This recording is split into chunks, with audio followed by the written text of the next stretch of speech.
даже парктан келсеңер, жалаң кыргыздын балдары, кыздарынын поведениясын карасаңар, жүрөк айланат да.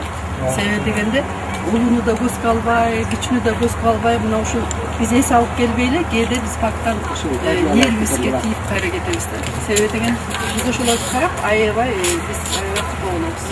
Неужели ушу биздин балдар, кыргыздын балдары ушундай деңгээлге, ушундай жаман деңгээлге жетип? Алкоголь, да, курение.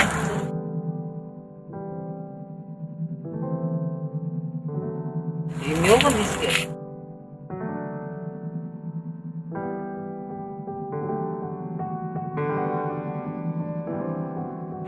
Не волнуйтесь, ничего политического и религиозного нет.